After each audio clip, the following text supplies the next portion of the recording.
Season 4. Quite honestly, I don't know how to feel about this one overall. Part of me wants to say that this is as bad as Season 3 since a lot of its low moments are worse than Season 3's, but the season also had more good moments, especially once it picked up near the end. Really, the season started out as bad as Season 3, but about halfway through, it felt like the show was hitting some of the great moments that we had in Season 2. You'll start to notice this is a pattern as we go through these entries, and I'll be pointing this out a lot. So for now, sit back and enjoy Wolf's Top 16 Season 4 Death Battle episodes.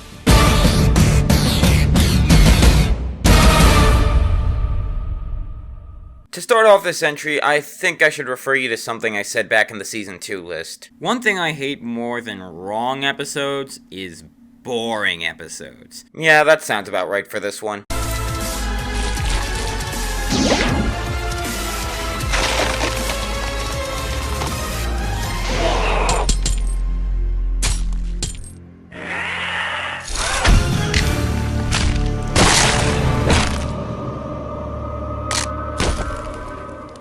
Oh jeez, this one. Okay, first of all, I saw this episode when staying in the same house as my friends. The same one who I named the characters after for my Final Fantasy III review. And normally, my friend Philip likes these episodes. Or at the very least, likes them until much later after, where he says he doesn't like the episode. And yet, the second after this episode ended, he told me it was boring. That should let you know how bad this was. The animation is absolutely to blame for this episode's problems. It is boring. I can't even really remember what happened in this episode except for Sub-Zero's arm got partially cut off and that he basically did his spine pole fatality as the finisher. That's it! The episode looks awful, not helped by the fact that the sprites don't mesh together very well. And it's not like the sprites from the games these came from can't work well together. After all, look at Fulgor vs. Sector. Those two sprites worked fantastically together. Also, the background was just bland, which isn't usually a problem that Ice has. Ice areas, especially ice in video games, which are usually what these graphics are taken from after all, look absolutely beautiful. But for some reason, the ice graphics in this fight are just blue. The writing is pretty bland too, since none of the jokes really seem to be very funny except maybe the line about Sub-Zero's name seeming like a terrible internet username. So what we have here is a fight that's unmemorable, ugly to look at, not very funny, and doesn't even have very good sound design. Is it any wonder why this is at the bottom of the list?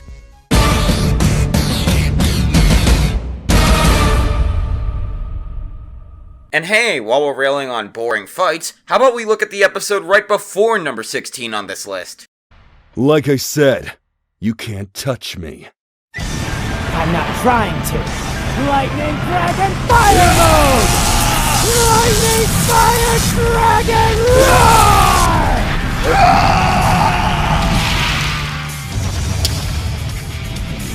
Phew. All's well that ends well.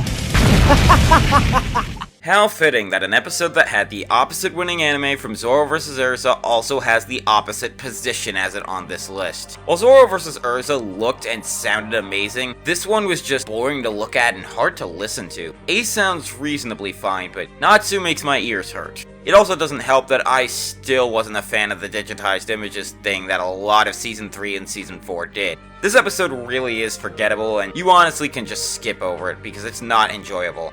Nothing else to say, just let's move on.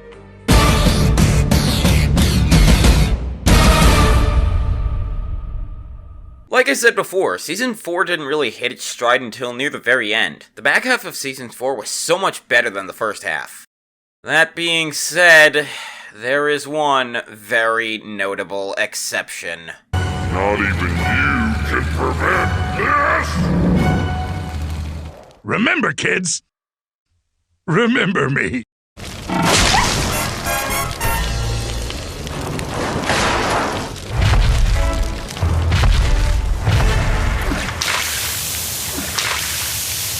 One thing I will give credit for is that this episode looks fantastic. Credit where it's due, Blind Ferret did a really good job animating this.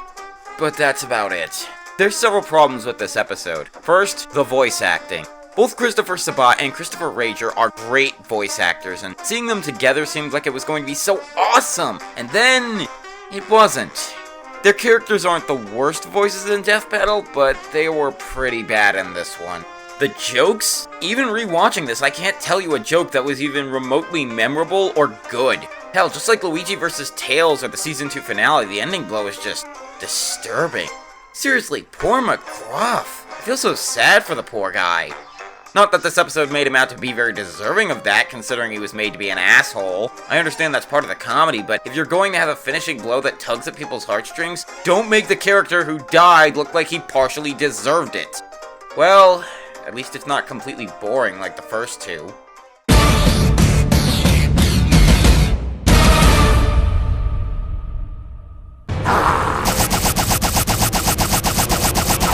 Now, what we came for!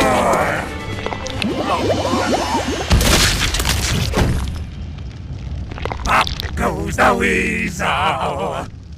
I really don't know what I was expecting coming into this fight, but, well, if it was anything good, it didn't exactly succeed. Venom vs. Bane seemed like an episode where the matchup idea seems like a bit of a stretch. I mean, once you start looking into it, it makes more sense, I guess, but from the beginning, my thoughts on this episode weren't very positive. I mean, it at least improved enough for me to say, hey, that episode wasn't terrible. Not good, but not worse than what we got last season. I did like the voice acting, though Bane sounds more Russian than Hispanic, and Venom's writing sounded more like Carnage than Venom. But the episode didn't really have any good jokes I can think of, and while they did get the winner right, it just felt too obvious to be enjoyable. The animation was especially uninteresting, not helped by the fact that it was a really dark episode. And I mean that literally, it was really hard to see what was going on in the fight itself because the lighting was way too dark. I couldn't tell what was going on or even who was winning at any point until near the very end. I guess not doing awful when I didn't expect much of it is at least something positive, right?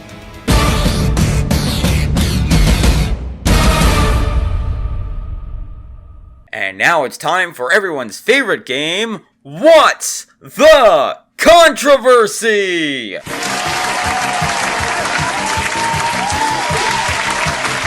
Alright everyone, we have 3 wonderful contestants here. Now, the episode in question is Android 18 versus Captain Marvel. While this was a rather well-requested matchup, and did get reasonably good reception, this episode has a controversy to it, and all you have to do is figure out what it is. Contestant number 1, what do you think the controversy is? Was the voice acting considered annoying? No, the voice acting was considered decent, especially Android 18's voice actress coming over from DBZ Abridged. What about you, contestant 2? Was the actual winner someone that people didn't want? No, despite this being another comic versus anime fight, people actually like Android 18 and hate Carol Danvers. Contestant 3, do you know the answer? Oh, was it something in the episode that was said that people say is wrong? That is correct! Now, for the grand prize, which of these statements is the one people harped on most? A. Android 18 is much faster than Captain Marvel. B. Android 18 is capable of absorbing energy. C. Android 18 can recognize Captain Marvel's ability to absorb energy. Is it A? Oh, I'm sorry. The correct answer was B. So sorry, contestant 3. But the good news is, you're all going home with a fabulous prize! The What's the Controversy home game! I've always wanted that. And that's all for our show today. Tune in next time when we discuss yet another controversy and death battle, which will probably be when the next episode is out, knowing how things go.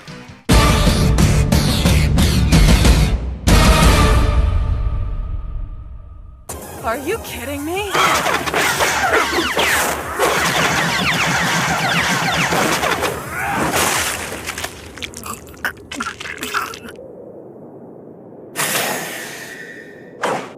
So, what can I really say about this fight? This is probably the most meh episode of Season 4. Its overall production value is nothing to write home about. The animation's alright, though it's weird seeing Lucario and Renamon's sprites interacting the way they do.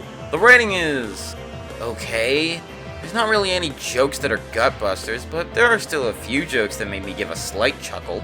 The music choice, kind of forgettable, honestly. And the voice acting? Lucario's is just meh, and honestly, I think Renamon's voice is the worst voice acting Marissa has done. A shame too, because Marissa does an amazing job voicing characters both in and out of the show. Hearing her other roles and then hearing her voice Renamon is just a disconnect. I guess every performer needs one bad role, so it's a good thing this is that role for Marissa. That means she can go back to doing actually great work like she's done before.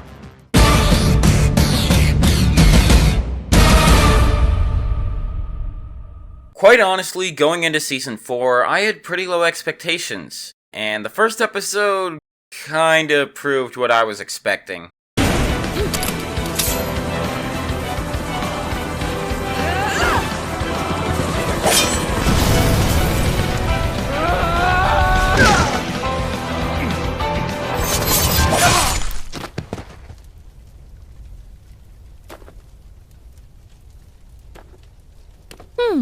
Not a scratch. Laura vs. Nathan wasn't a bad episode, but it wasn't really a good one either. I expected that this episode was just going to be okay, and I was actually kinda right. There are some highlights to point out for it. I think this episode's more cinematic feel is, while not really expected for two video game characters, still pretty well done. Besides the lip syncing, the rest of the animation was actually really good. That's about it. The writing overall was just sort of okay. There weren't too many good jokes I could think of. In fact, I can't really remember any good jokes from this episode. The voice acting? Well, Laura sounds fine, but Nathan... Look, say what you will about Taka as Deadpool, I actually enjoyed him and I thought the curse of Nolan North didn't really affect him. But Johnny didn't really sound right to me. Something about his voice just doesn't sound like Nathan should. Also, this was the first episode to feature the new Suicide Squad-esque style to it, and while it's grown on me since then, it didn't really hook me in at first. It also doesn't help that the original version did use the old style, while the YouTube version used the new style. I don't know, maybe I'm just stubborn when it comes to stuff like that. So overall, episode's kind of like a C+.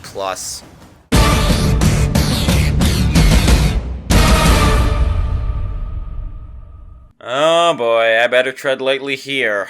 This episode's the most controversial of the season.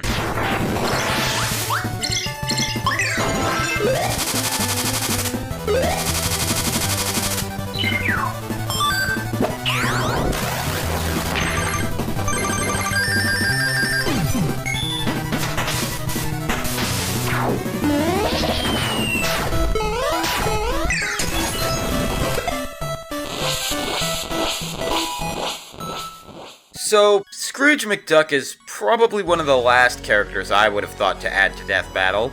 Should he have fought Shovel Knight? I don't know. Maybe if they had waited a little, it could have worked out better, but there's a lot of characters you could say that about that we've had in Death Battle, both before and since this episode came out. I will say that I like how the episode was in 8-bit. I feel like even with Shovel Knight Dig now being a thing, this episode would have still been better in 8-bit. Do I want more like that? No, not really. I've always preferred 16-bit graphics, but it at least gave this episode a nice little uniqueness to it compared to other episodes. But then comes the controversy. Almost every episode seems to have that thing that made some section of the fanbase hate it, whether they be a majority or not. And in this case, it's two things. First, the idea of Scrooge winning in the first place, which, honestly, I still don't get this mentality. I don't know how many times I need to say this, but the winner of an episode does not determine whether the episode was good or not. And the other is the way that Shovel Knight is portrayed, which... okay, that's a little fairer of a point to get upset about. Still, I think this episode's good, even though it's not perfect. I have my own things I don't quite like about this episode. There aren't too many noticeable jokes, some of the research does seem a bit iffy, and overall there's a sort of rushed quality to a few of the moments, which is ironic when you consider this episode actually happened 4 weeks after Laura vs. Nathan, instead of the usual 3 they were doing. So yeah, it's good, just not that good.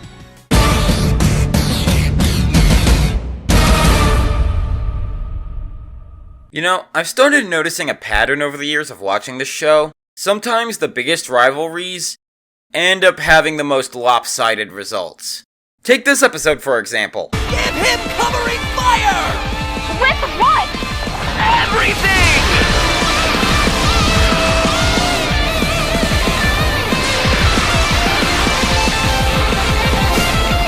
Quick! Redirect the energy! It's too much!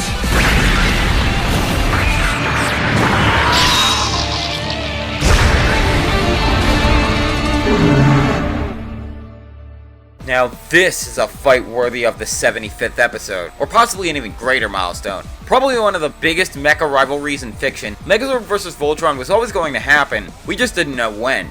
So, how did it turn out? Well, pretty friggin' sweet, honestly. Don't get me wrong, there are problems with this one, but I'll be pointing those out soon enough. Just let me gush for a bit. First off, the choreography in this fight was gorgeous. Death Battle's 3D fights almost always have fantastic choreography and cinematography, but this episode just killed it. It really felt like the research that was done for this episode wasn't just into the feats of both machines, but also into how their fighting styles worked. Then there's the writing. The voice acting in this episode gets a lot of complaints, and I'll touch on that more in a bit, but you can't deny that some of the writing for this episode was fantastic, especially from Keith.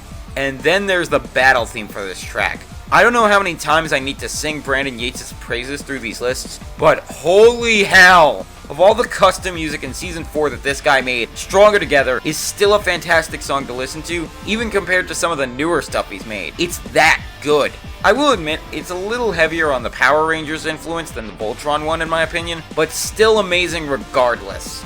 So, what's wrong with this episode? Well, first off, the models for the Rangers and Paladins themselves just look off. The Rangers look like they're from a PS1 game, while the Paladins go deep into the uncanny valley. The voice acting's also kinda meh, but contrary to what everyone else says, I don't think it's because of MatPat. Dude gets a ton of hate on the internet as it is, but he sounds fine. But beyond that, the others just sound uninspired. Also, giving almost everyone that's not Keith and Jason 2 lines each, and most of them being before the fight really happens, is one issue I do have with the writing. Still, it's an overall fantastic product, and one of the shining examples of Season 4, especially given what it was surrounded by early on.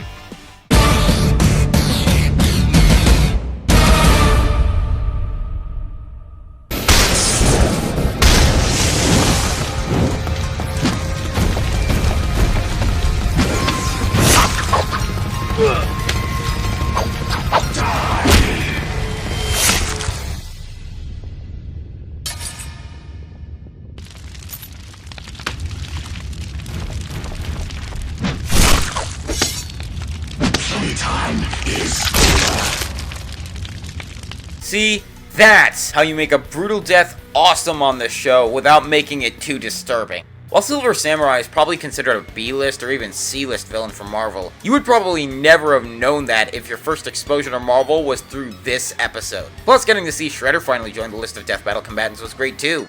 The episode was pretty well done. For a fight with pretty much no dialogue during the fight itself, there was a lot of tension, and you could easily see the thought process of both characters as they battled each other. Also, this is probably the first episode where I really enjoyed the hand-drawn elements, and the pixelated versions of already established art, like Silver Samurai's pose before the fight. This is also the first episode where all the battle music that was used was actually made specifically for Death Battle, and while this does mean a lot of the best tracks from certain movies and games won't be heard anymore except in clips, I'm still very welcome to this change, since it means more of Brandon's consistently amazing work. My only real issue I can come up with this episode is that it feels short. And I'm not just talking about with the fight either, I mean the episode as a whole felt short. I know that's kind of a problem when dealing with a more obscure character like Harada, and especially since this fight was pinned between a 3D episode and a hand-drawn one, and especially in an episode where both characters' arsenals was pretty straightforward. But I still find it rather disappointing that this episode couldn't do more than what it did. But then again, that just means the episode has more quality per second as a result.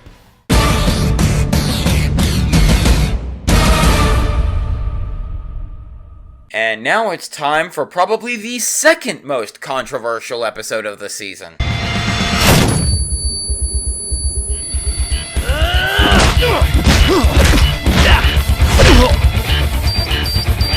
Lila! Lila! And problem solved. I guess that's one way to do it. This fight was always one I was expecting to happen at some point, but never thought they'd do since it'd pretty much just be a retread of the original Batman vs. Spider-Man. Boy was I wrong, and am I glad that I was, because while the original was good, this one was better. The voice acting from all parties was amazing in this episode, and probably its highlight. Kinda disappointed this fight was so quick, in fact it felt very close in length to the Season 1 fights.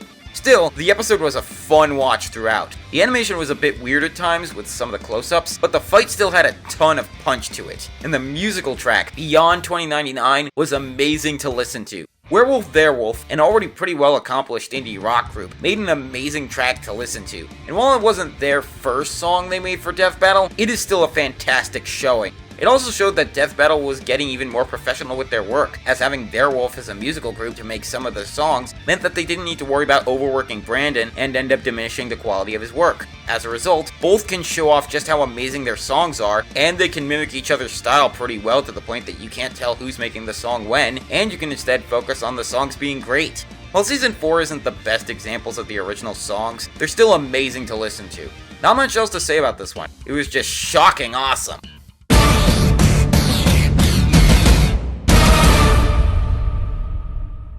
And speaking of potential redos of Season 1 fights...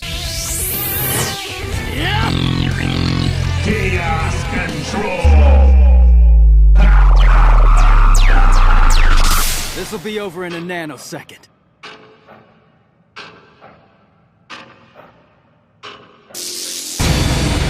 Mission accomplished!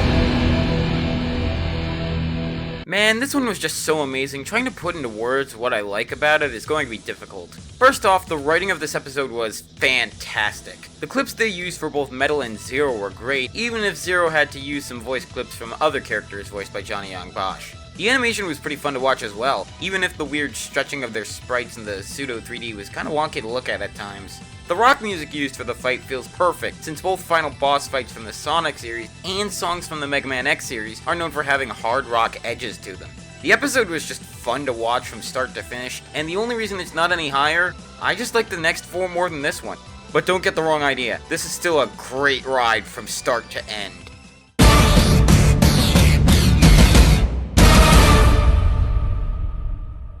Oh boy, I was not hoping this one would ever happen. Boy was I glad that it did though. What is that? Supernova. I saw you could pierce the fabric of our dimension, so I cast an illusion to disguise this.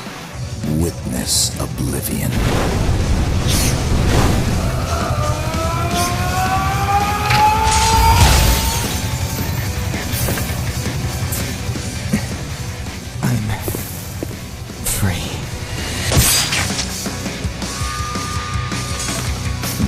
So you are.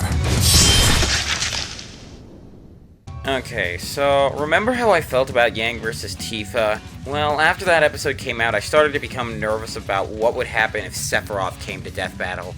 And after Dante vs. Bayonetta, I became paranoid that they'd probably undersell him and oversell Virgil. I probably would have still had a very sour reaction to this episode if Sephiroth had been so grossly undersold as what Tifa or even Cloud had been, due to my own expectations. But I probably would have put it around the same position. What I think what this episode really shows is how much the research on RPG characters has improved for Death Battle, especially since a lot of RPG characters are actually really powerful in terms of versus debating. But let's move off stuff like that and get into talking about the actual production of this episode, which was fantastic. First off, One Winged Devil is easily the best original song of Season 4, and it's even better than a lot of Season 5 and 6 songs. The choreography for this fight is fantastic, even if it was kind of weird seeing Sephiroth using his right hand to swing his sword when that's normally from magic. Both Sephiroth and Virgil looked great, though Virgil looks kinda fat in some cases. And the voice acting is amazing. Cameron Nicod sounds like he was being coached on how to voice Sephiroth by George Newbern himself. And while Mark Soskin doesn't quite sound like Daniel Southworth, he puts his own spice into voicing Virgil. But yeah, aside from nitpicks, this one was pretty much flawless. But the next 3 just had something extra to put them above this one.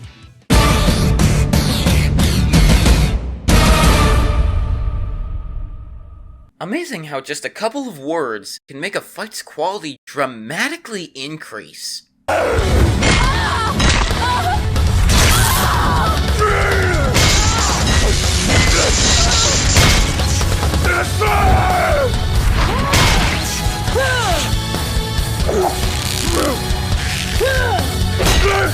Why? You're not worthy. Once again, more stuff from Season 1 reused here, only this time, I think it was better for everyone. Thor, great as this Season 1 episode was and still is, got a much-deserved 3D fight, and having him fight Wonder Woman gave her someone on more even footing with her who might not cause as much of an uproar from people if she did somehow lose, unlike when she fought Rogue.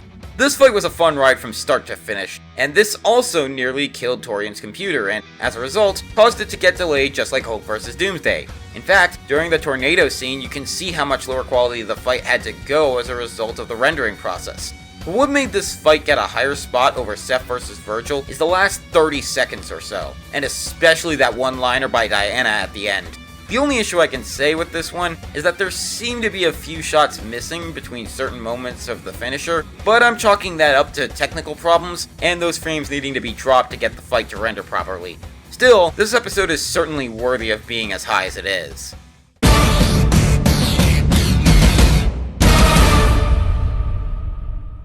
You know, normally a fight like this would be saved for a season finale or something. But that doesn't make this fight any less badass.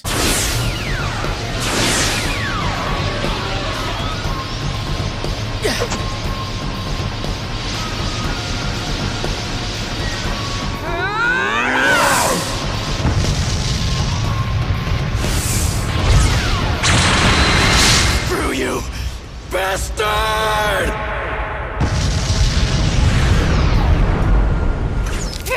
Who was that guy? Man, this episode was just insane. This could probably make a top 20 episodes of the show very easily for me, and could probably reach top 10 as well. This fight had pretty much everything the last two fights I talked about did. Awesome animation, a fantastic soundtrack, extraordinary voice acting, and the choreography between the two being amazing, even though the whole thing was in 2D. This fight was intense from start to end, and it was just a roller coaster of fun. Very few things are able to live up to the hype trains that they're given, but this one was able to easily. If it wasn't for the fact that number 1 did a ton of amazing things without the need for hype, and the fact that it was rather hard to follow what was going on in this one, this could have made my number 1. Sadly, it just came up short in the end.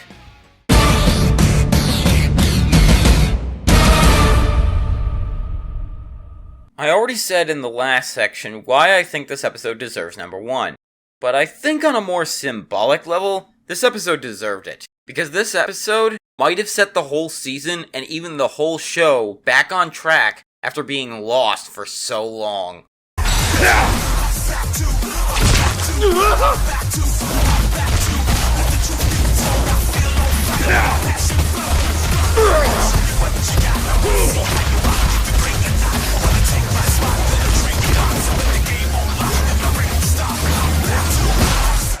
Holy jumping giblets! TJ Combo takes the title in absolutely brutal fashion. Excuse me, I've got a hurl. Man, this episode was fantastic. Besides some minor nitpicks like clipping issues with Balrog's robe, the episode was practically perfect. The boxing choreography was really well done, and you felt the impact of every punch. The setup and theme made perfect sense, and was fairly unique compared to other episodes, with the only other episode having any similar kind of setup being Hercule vs. Dan. And the music choice was badass and perfect. Granted, it was basically for combo the whole time, but it was still awesome getting one final great song in a death battle that wasn't original before they started to switch off of them. Really, this fight was already fantastic. But what puts it at number 1 was that this was more or less hyped like any other episode. The fight kept itself quiet for the few weeks before it aired, and as I said before, this was the turning point for the season. From here on out, Season 4, with one exception, was nothing but hit after hit with episodes, and it's a trend that more or less is still going on today.